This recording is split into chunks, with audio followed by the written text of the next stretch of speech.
નમસ્કાર નમસ્કાર નમસ્કાર નમસ્કાર વાળા વિદ્યાર્થી મિત્રો, સ્વાગત છે તમારું સીઓમ એજ્યુકેશનમાં.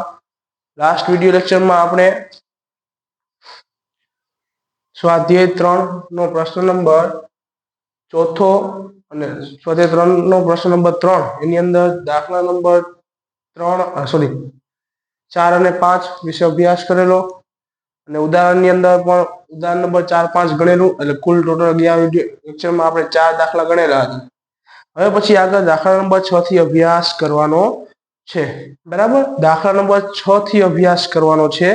હવે અહીંયા દાખલા નંબર 6 થી આપણા દાખલાની રીત પાછી બદલે છે, ચેન્જ થાય છે, ચેન્જીસ થતા જોવા મળે છે. બરાબર, ચાલો રકમ વાંચીને ખબર પડશે શું ચેન્જીસ થાય છે. તો શીલા, સુરભી અને સંકેત ની ભાગીદારી પેઢીનો નફો 1,35,000 નફો છે. નફો ફરીથી રકમ વાંચી. શીલા, સુરભી અને સંકેત ની ભાગીદારી પેઢીનો ₹1,00,000 ભાગીદારી પેઢીનો ₹1,35,000 નફો 3:2:3 પ્રમાણે વેચવાને બદલે ભૂલથી 2:1:3 પ્રમાણે વેચ્યો છે. આ ભૂલ સુધારણા મૂડી ખાતે કઈ અસર આપવી પડશે? શું કીધું કે ભાગીદારી પેઢીનો નફો 1,35,000 એ 3:2:3 પ્રમાણે વેચવાનો હતો. ભૂલથી કેમ વેચાઈ ગયો? 2:1:3 પ્રમાણમાં. તો હવે એ સુધારીને તેને આ ભૂલ સુધારણા મૂડી ખાતે લઈ જવાની કઈ અસર આવશે એ જોવાનું છે. બરાબર, ચાલો એના ઉપર આપણે દાખલો ગણી. હવે દાખલો ગણતા પહેલા એક જો નોંધ લખી આપણે કે નફાની વેચણી ખોટી રીતે થઈ જાય ત્યારે, જ્યારે નફાની વેચણી ખોટી રીતે થાય ત્યારે સૌ પ્રથમ નફાની સાચી વેચણી કરવી, તેમાંથી ખોટી વેચણી બાદ કરવી. જો જવાબ માઇનસ આવે તે ભાગીદાર ખાતે ઉધાર, જો જવાબ પ્લસ આવે તે ભાગીદાર ખાતે જમા. રેડી? આ રીતે થાય. તો ચાલો દાખલો આપણે ગણી. પેલા કોષ્ટક બનાવી.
રેડી? ચાલો. હવે સૌ પ્રથમ જ્યારે તમને આવી રીતે કીધું હોય કે ભૂલથી ખોટી વેચી થઈ ગઈ છે, ત્યારે તમે આવી રીતે ત્રણે જેટલા ભાગીદાર એટલા કોષ્ટક બનાવવા લખીએ એટલે ખ્યાલ આવશે. અહીંયા વિગત કરી નાખી. વિગત અહીંયા શીલા, સુરભી અને સંકેત. તમે ભાગીદારોના નામ લખી નાખવાના, શીલા, સુરભી અને સંકેત. રેડી. ચાલો, હવે શું કીધું કે સૌ પ્રથમ નફાની સાચી વેચણી કરવી. તો 1,35,000 રૂપિયા છે ને એ લખવાના. પેલા તો કે લખવાનું અહીંયા નફાની સાચી વેચણી.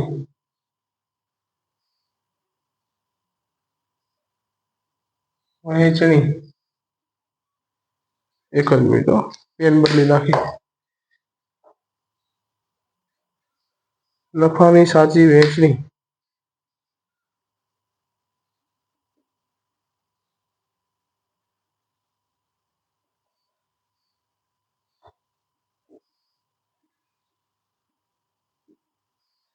કૌંસમાં 3/2/3 ના પ્રમાણમાં, 3/2/3 ના પ્રમાણમાં, અને કુલ પ્રમાણ થશે આપણે 8. કુલ 8 પ્રમાણ થશે. બરાબર. સમય જશે. એક મિનિટ સમજજો, મને ખ્યાલ આવે. બીજું મને તો આવશે. નફાની સાચી વહેંચણી કૌંસમાં 3/2/3 બરાબર 8. 1,35,000 આપણે આપેલા છે. 1,35,000 આપણે શું કરી આ પ્રમાણે વેચી. 1,35,000 ગુણ્યા 3/8 એટલે 50,625. પછી 1,35,000 ગુણ્યા 2/8 એટલે 37,750. 1,35,000 ગુણ્યા 3/8 એટલે 50,625,000. આ સાચી વેચણી થઈ. હવે શું કીધું આપણે ખોટી વેચણી થઈ ગઈ. ખોટી વેચણીનું પ્રમાણ કેટલું છે? ભૂલથી કેટલા પ્રમાણ વેચાઈ ગયું છે? તો કે 2/3/1 ના પ્રમાણ, સોરી 2/3, 2/1/3 ના પ્રમાણ લખવાનું.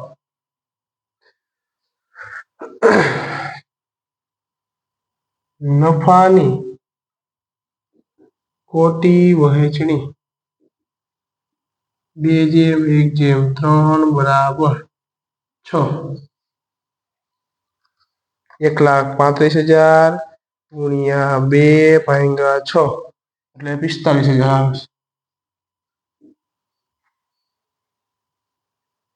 અને આપણે શું કરશું? બાદ કરવાના.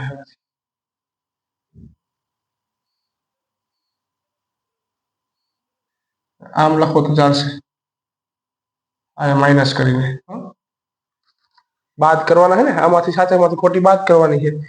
બરાબર. 1,35,000 ગુણ્યા 1/6 એટલે 22,500. 1,35,000 ગુણ્યા 3/6 એટલે 67,500. રેડી. ચાલો, હવે શું કરશું?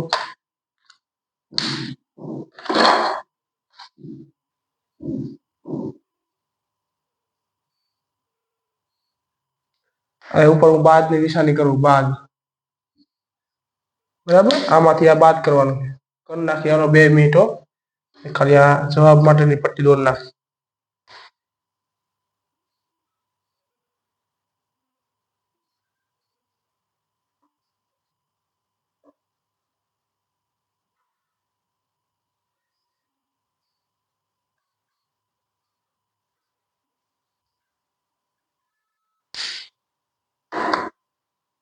બરાબર. હવે કરી તો કે 50,625 માંથી 45,000 રૂપિયા જાય એટલે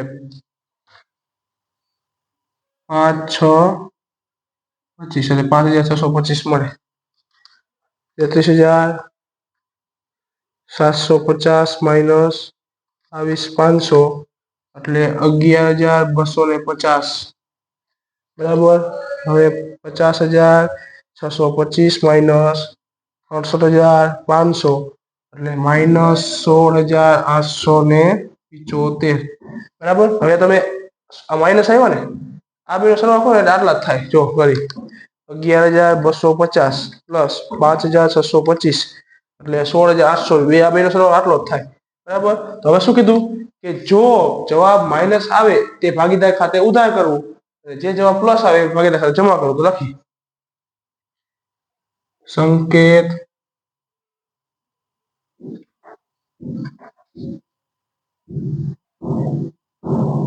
સંકેત ખાતે સંકેતના મૂડી ખાતે. બરાબર. લખી સંકેતના મૂડી ખાતે ઉધાર.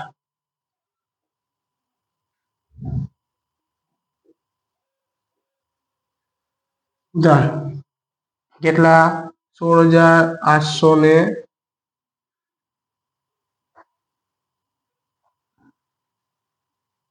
875. હવે એ જ શિલાના મૂડી ખાતે જમા તે સુરભીના મૂડી ખાતે. તો શિલાના મૂડી ખાતે 5,625 અને 11,120. ચાલો આ રીતે આપણી અસર થાય. અહીં દાખલો તમારો પૂરો. તો કાંઈ અઘરું છે નહીં. બરાબર. શું કર્યું? સૌ પ્રથમ તો આપણે શું કીધું હતું કે ભાઈ શિલા, સુરભી અને સંકેતની ભાગીદારી પેઢીનો ₹1,85,000 નો નફો 3:2 પ્રમાણમાં વેચવાને બદલે 1,35,000 નો નફો 3:2 ના પ્રમાણમાં વેચવાને બદલે ભૂલથી 2:1 ના પ્રમાણમાં વેચાઈ ગયો છે. આ ભૂલ સુધારવા મૂડી ખાતે કઈ અસર આપવી પડશે? બરાબર. એ કીધું. તો આપણે પેલા ભૂલ સુધારવી શું કરવું પડે? તો કે ભૂલથી દેવાઈ ગયો. બરાબર. આગા પાછો થઈ ગયો. હવે શું કરશું આપણે? નોંધ તેમાં તમને સહેલું પડે, તમને યાદ રહી. આપણે શું કર્યું? આપણે નફાની વેચણી ખોટી રીતે થઈ જાય ત્યારે આ મુજબનો દાખલો કરવાનો. આ રીતે કરવાનું. પહેલા સૌ પ્રથમ નફાની સાચી વેચણી કરો. સાચી વેચણી કરવી, તેમાંથી ખોટી વેચણી બાદ કરવી. જો જવાબ માઇનસ આવે તો ભાગીદાર ખાતે ઉધાર કરવું. એટલે કે જે ભાગીદારને માઇનસમાં જવાબ આવે એ ભાગીદારને ખાતે ઉધાર કરવાનું. અને જે ભાગીદારનો પ્લસમાં જવાબ આવે એ ભાગીદાર ખાતે જમા કરવાનું. જમા કરો એટલે બે બાજુ સરખું થઈ જશે. બરાબર. ચાલો હવે ત્યારબાદ એવો જ દાખલો આપણે લઈ લઈએ ઉદાહરણનો.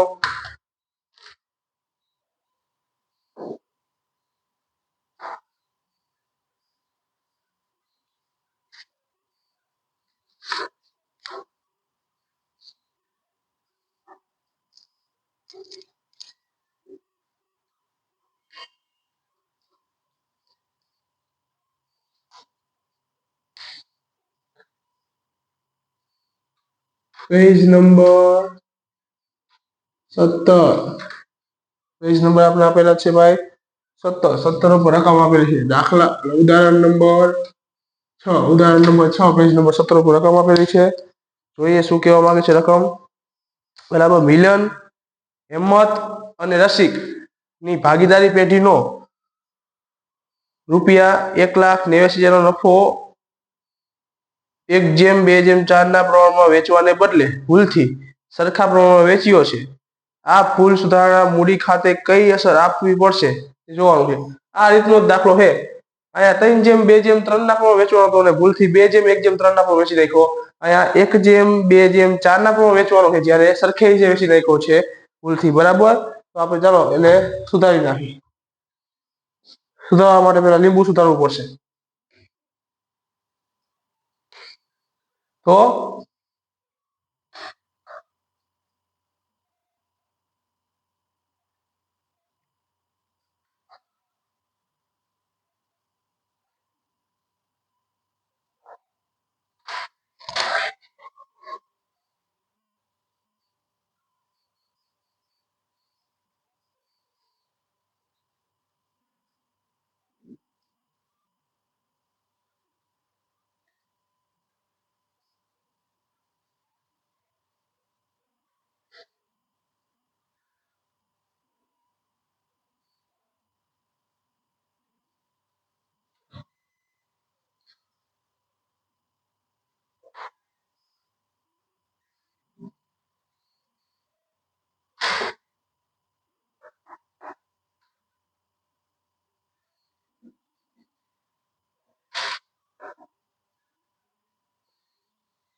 આમનો દો તો આમનો લખી નાખીશ, બરાબર? ભાઈ તમને કોષ્ટક દો દઉં, હવે એવો ટાઈમ ન બગાડવો. ચાલો હવે શું કરશું તો કે વિગત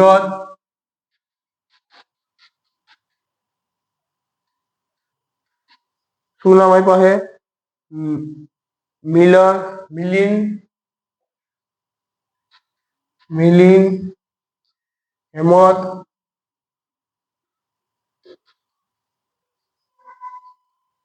અને રસિક. આ તમે ભાગીદાર છે એનો કુલ નફો 1,89,000 રૂપિયા છે. એ 1:2:4 ના ભાવ વેચવાને બદલે સરખા ભાવમાં વેચાઈ ગયો છે. તો સૌ પ્રથમ તો ખોટી વેચણી થઈ છે, તો નફાની વેચણી કેવી થઈ છે? ખોટી થઈ. જયારે નફાની વેચણી ખોટી થઈ હોય ત્યાં શું કરવાનું? નિયમ મુજબ સૌ પ્રથમ નફાની સાચી વેચણી કરવી. લખી નફાની સાચી વેચણી કૌંસમાં 1:2:4 એટલે કે 7 આવશે. 4 ને 2 6 ને 1 7. નફાની સાચી વેચણી કરી નાખી. ચાલો 1,89,000 ગુણ્યા 1/7 એટલે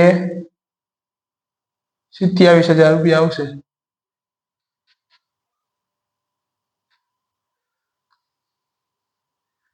પછી 1,89,000 ગુણ્યા 2/7 એટલે 54,000 રૂપિયા આવશે. 1,89,000 ગુણ્યા 4/7 એટલે 1,08,000 આવશે. આ નફાની સાચી વેચણી છે. આ મુજબ વેચવાનો હતો, ભૂલથી સરખાઈ છે વેચી દીધો, બરાબર? હવે લખી નફાની ખોટી વહેંચણી 1:1:1 એટલે કે 3.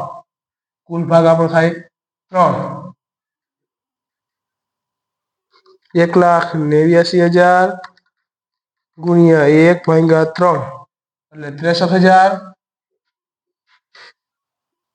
63,000 અને 63,000 આ રીતે આવે, બરાબર? હવે શું કરશું તો કે બાદ કરવાનું કીધું આપણે. બાદ બરાબર.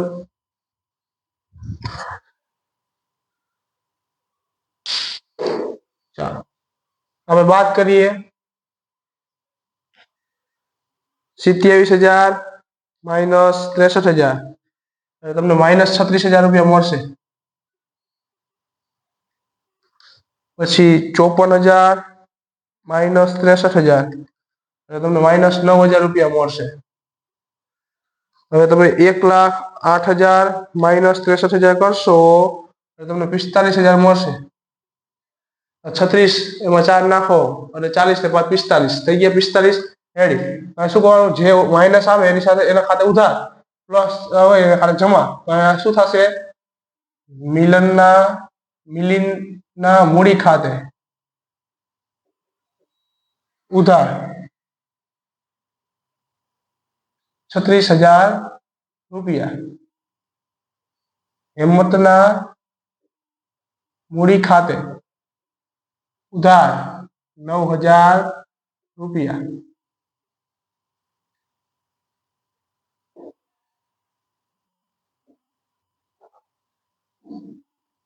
તે રસિકના મૂડી ખાતે કેટલા આવશે?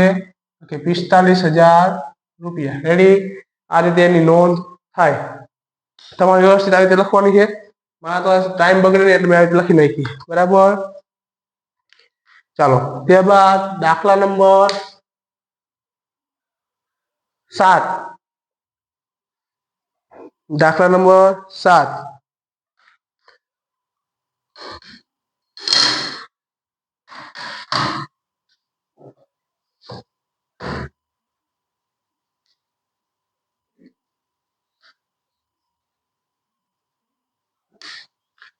દાખલા નંબર 7 પેજ નંબર 31. દાખલા નંબર 7. નોંધ. મૂડી પર વ્યાજ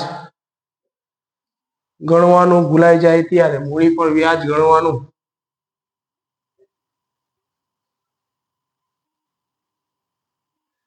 ત્યારે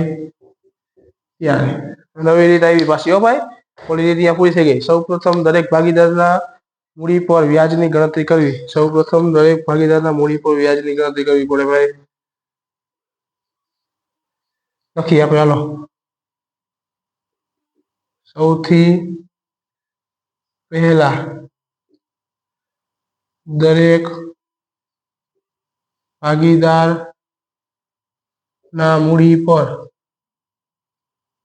વ્યાજની ગણતરી કરવી. એમાંથી કુલ મૂડી પર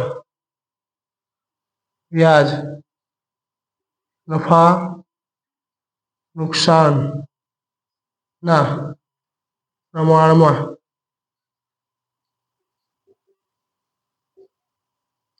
વેચી બાદ કરવું.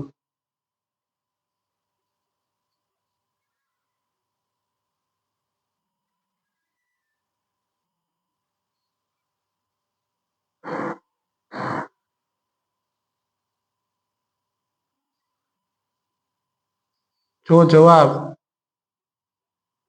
માઇનસ આવે તો ઉધાર કરવું. જો જવાબ પ્લસ આવે તો જમા કરવું.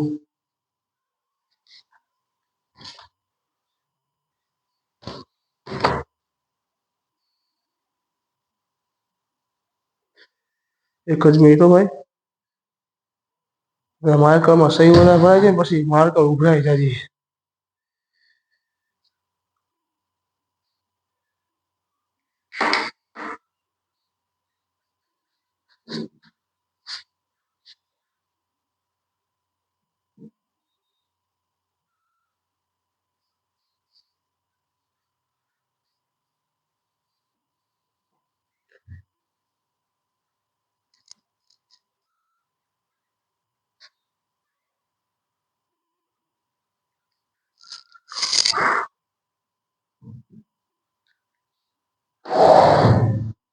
ચાલો તો શું કીધું?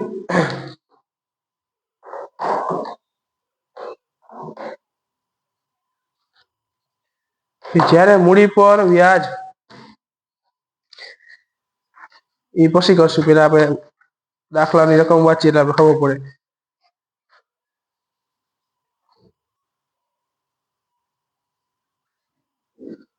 દાખલા નંબર 7. રામ, રહી અને ઈસુ એક ભાગીદારી પેઢીના ભાગીદારો છે. રામ, રહી અને ઈસુ એક ભાગીદારી પેઢીના ભાગીદારો છે. એ સાચું. હાલો પછી તારીખ 1/4/16 ના રોજ તેમની મૂડી અનુક્રમે 60,000, 40,000 અને 50,000 હતી.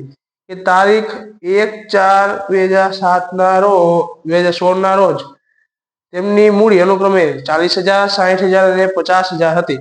વર્ષના અંતે નફાની વહેંચણી કર્યા પછી માલુમ પડ્યું કે મૂડી પર 6% લેખે વ્યાજ ગણવાનું રહી ગયું છે.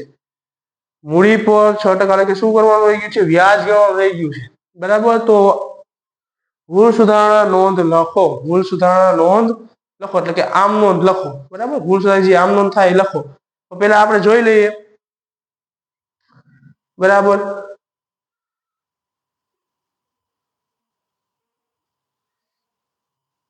હાલો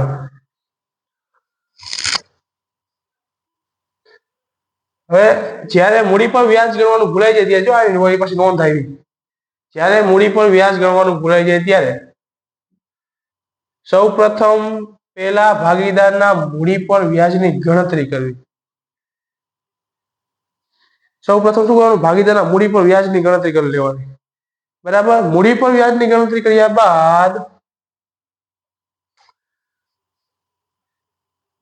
કુલ મૂડી પર વ્યાજ નફા નુકસાનના પ્રમાણમાં વેચીને બાદ કરવું. કુલ મૂડી પર વ્યાજ નફા નુકસાનના પ્રમાણમાં વેચીને બાદ કરવું. મૂડી પર વ્યાજ ગણી લ્યો, પછી તમારે કુલ મૂડી પર વ્યાજ નફા નુકસાનના પ્રમાણમાં વેચીને બાદ કરવું.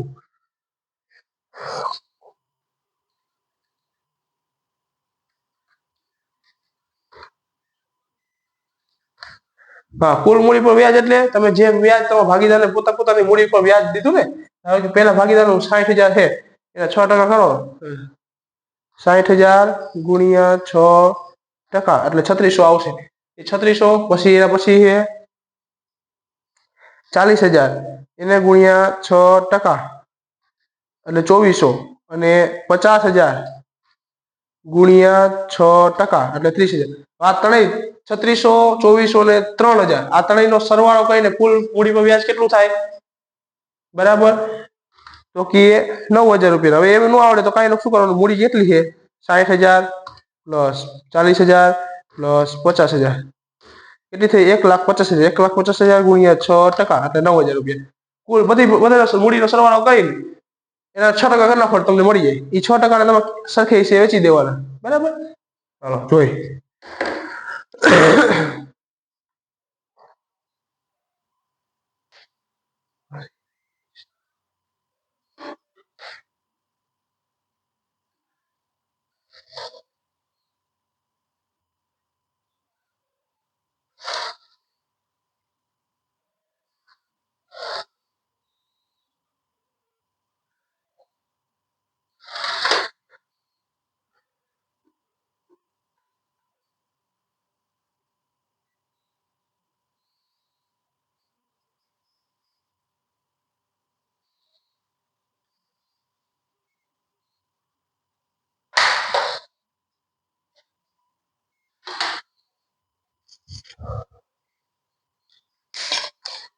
4 આપણે દાખલા મુજબ આગળ વધી. પેલા લખી નાખી વિગત.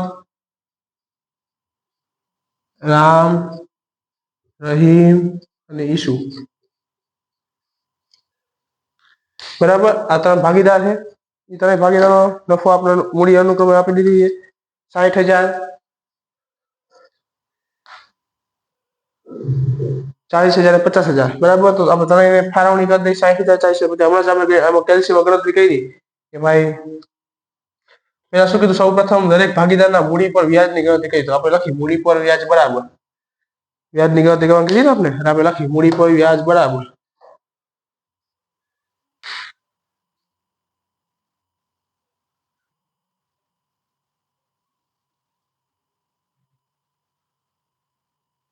મૂડી પર વ્યાજ બરાબર વ્યાજ કેટલું છે? 6%. બરાબર. 60,000 ના 6% કરો તો 36,000 રૂપિયા આવે. 3600 રૂપિયા. સોરી, 36,000 નહીં, 3600. પછી 40,000 ગુણ્યા 6% કરો એટલે 2,400 રૂપિયા આવે. 50,000 ગુણ્યા 6% કરો એટલે 3,000 રૂપિયા આવે. બરાબર. હવે શું કરવાનું? કુલ મૂડી પર વ્યાજની વેચણી. આ મૂડી પર વ્યાજ હતું. હવે આ કુલ મૂડી પર વ્યાજ એટલે કે ટોટલ કેટલી મૂડી આપી છે? ટોટલ આપણે 1,50,000 મૂડી આપી. આ બધા ઉપર વ્યાજ ગણવાનું. કુલ મૂડી પર વ્યાજની વહેંચણી કયા પ્રમાણમાં? તો કે 1:1:1 ના પ્રમાણમાં સરખા પ્રમાણમાં વેચવાનું. કેમ કે આપણે ઉલ્લેખ નથી કર્યો. ખાલી એટલું કીધું કે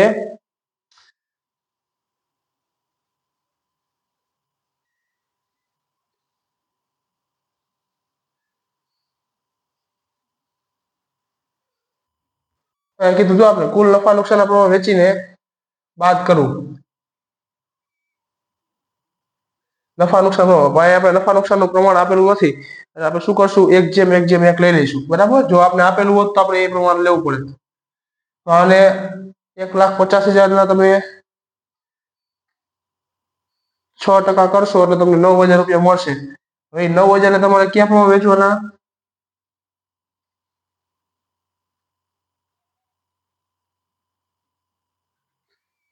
₹9,000 મળશે તમને। એ 9,000 તમે ક્યાં પ્રમાણે વેચવાના? તો કે 1:1 ના પ્રમાણે। તો કે 3,000 3,000 ને 3,000 એમાંથી શું કરવાનું? મૂડી પર વ્યાજ માંથી કુલ મૂડી પર વ્યાજની વહેંચણી બાદ કરવાની। આમાંથી આ બાદ કરવાનું, બરાબર। ચાલો કરી બાદ, શું મળે આપણે ખબર પડે।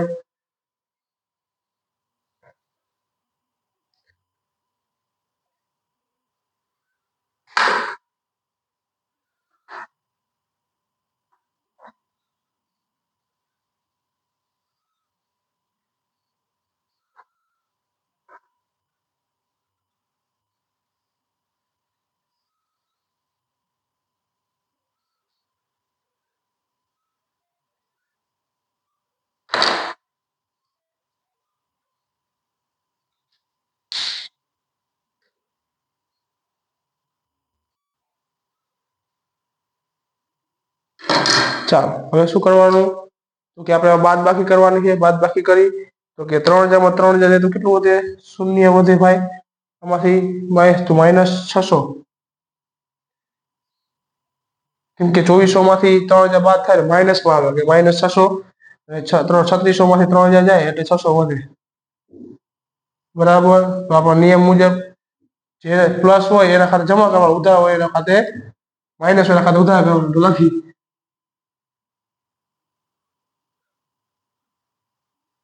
કોણ है भाई माइनसમાં? રહીમના મૂડી ખાતે ઉધાર કેટલા? ₹600। તે રામના મૂડી ખાતે જમા કેટલા? તો કે ₹600। રેડી? અહીંયા સુધી પ્રશ્ન કોઈને કાંઈ? દાખલો પૂરો। અહીંયા ઉપર નોંધ કઈ લખવું તો લખાય, બરાબર। અહીંયા નોંધ લખાય નોંધ।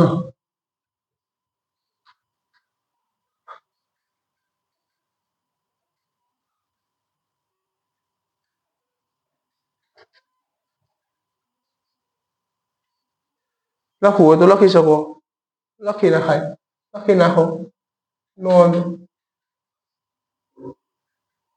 કેવી નોંધ? ભૂલ સુધારણા નોંધ હો। ચાલો અહીંયા લગીન ક્લિયર। હવે દાખલા નંબર એટલે કે સ્વાધ્યાયનો નહીં પણ ઉદાહરણનો દાખલા નંબર કેટલામો ભાઈ? 7। 7મું ઉદાહરણ ગણી નાખીએ। પેજ નંબર આપને આપેલા છે,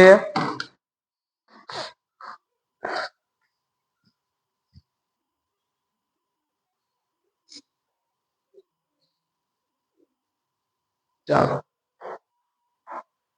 પેજ નંબર આપને આપેલા છે 18। 18 પર ઉદાહરણ નંબર 7 આપેલું છે, ગણી। પેજ નંબર 18 ઉદાહરણ નંબર 7, પેજ નંબર 18 ઉદાહરણ નંબર 7, બરાબર।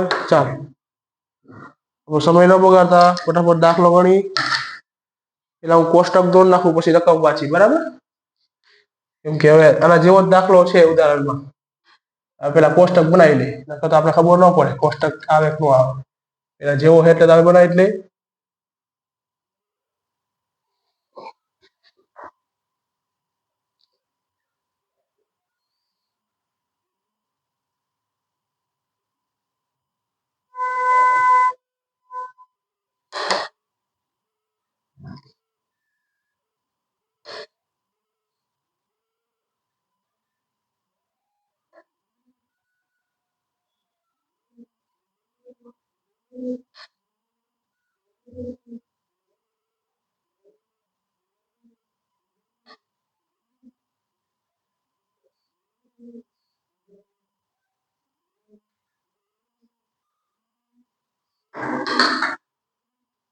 રેડી? ચાલો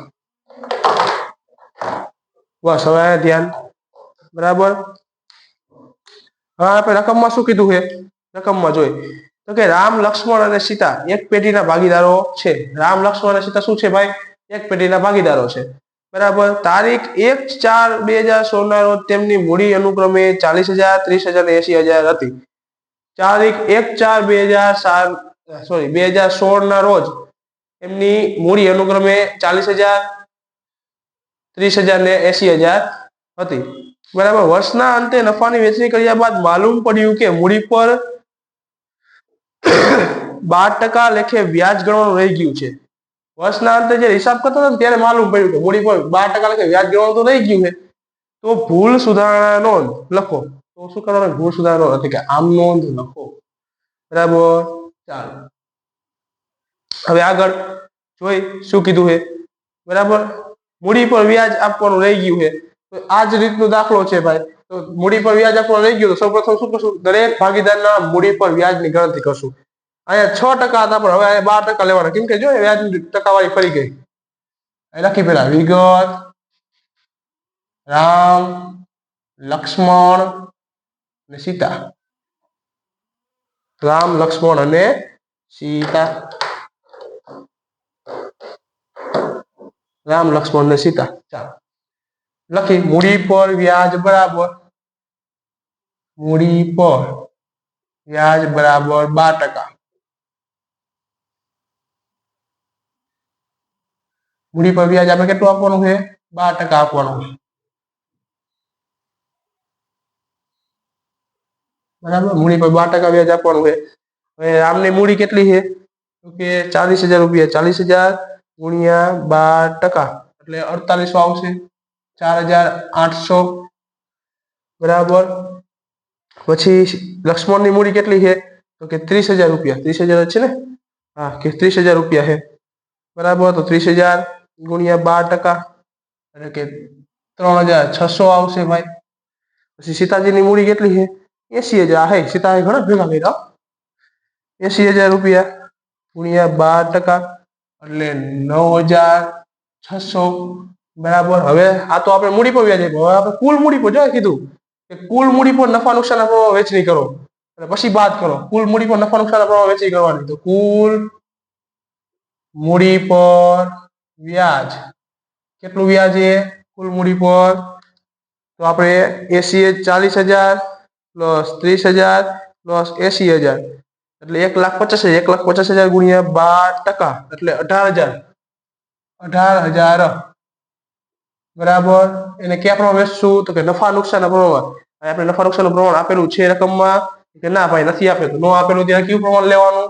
1/1/1 એટલે કે કુલ ભાગ 3 થાય। 1/1 પ્રમાણે વેચવાનું થશે 18,000 ને। બરાબર। શું આવશે? 6,000 6,000 6,000 રેડી। ચાલો 6,000 6,000 ને 6,000 એ રીતે વેચવામાં આવતા હતા। વેચી નાખ્યા। હવે આપણે અહીંયા દોરી રાખી।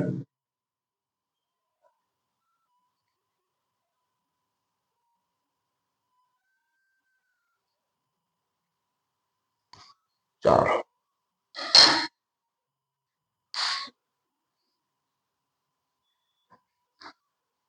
વેચણી કરી નાખી। હવે શું કરશું? તો કે 9,600 માંથી 6,000 જાય એટલે 3,600 વધે। બરાબર। હવે 6,600 માંથી 3,600 માંથી 6,000 રૂપિયા બાદ કરો એટલે 2,400 વધે। 4800 માંથી 6,000 બાદ કરો એટલે 1,200 વધે। કેવા? માઇનસ વધે। આ બે માઇનસ વધે। કેમ? તો કે નાનામાંથી મોટી સંખ્યા બાદ થઈ માઇનસમાં આવે। બરાબર। તો આપણે શું લખશું નોંધ કરીને? રામના મૂડી ખાતે ઉધાર 1,200 રૂપિયા। લક્ષ્મણના મૂડી ખાતે ઉધાર 2,400 રૂપિયા તે સીતાના મૂડી ખાતે જમા 3,600 રૂપિયા। રેડી। આવી રીતે આવે છે જવાબ। તો આપણું સાચું ખોટું રેડી તો એ રીતે જ આવે છે। બરાબર। ચાલો અહીંયા સુધી કોઈને ન સમજાણું એવું થયું હોય તો તમે કોમેન્ટમાં જણાવી શકો છો। ફરી એકવાર, જ્યારે નફાની વેચણી ખોટી રીતે થાય ત્યારે શું કરવાનું? જ્યારે નફાની વેચણી ખોટી થાય બરાબર, ત્યારે સૌ પ્રથમ સાચા નફાની વેચણી કરવાની. તમે જે પ્રમાણમાં તમે વેચવાનું હતું અને ભૂલથી બીજા પ્રમાણ વેચાઈ ગયું, એના જગ્યાએ તમે શું કરવાનું કે સાચા પ્રમાણ વેચવાનું. પછી ભૂલથી બીજા પ્રમાણ વેચાઈ ગયું એ પ્રમાણમાં તમારે પાછું વેચી દેવાનું. અહીંયા બાદની નિશાની આવશે. આ બધી આ ડેશ ડેશ કરવી કઈ ડિઝાઇન નથી કરતો, બાદ બાકી ખાય આમાંથી તમને ખ્યાલ આવે એટલે નીચે બાદની નિશાની કરું બરાબર. સૌ પ્રથમ શું કરવાનું, તો સાચી વેચણી કરવાની, એમાંથી ખોટી વેચણી બાદ કરવાની. જે મળે એમાં જે માઇનસ આવે એને ઉધાર કહેવાનું, જે પ્લસ આવે એને જમા કહેવાનું. આમ નોંધ એ રીતે આ બીજી રીતે એનું ઉદાહરણ છે. એમાં એવી રીતે વેચણી કરવાની, ખોટી વેચણી બાદ કરવાની, માઇનસ આવે એ ઉધાર રાખવાનું, પ્લસ આવે એ જમા બરાબર.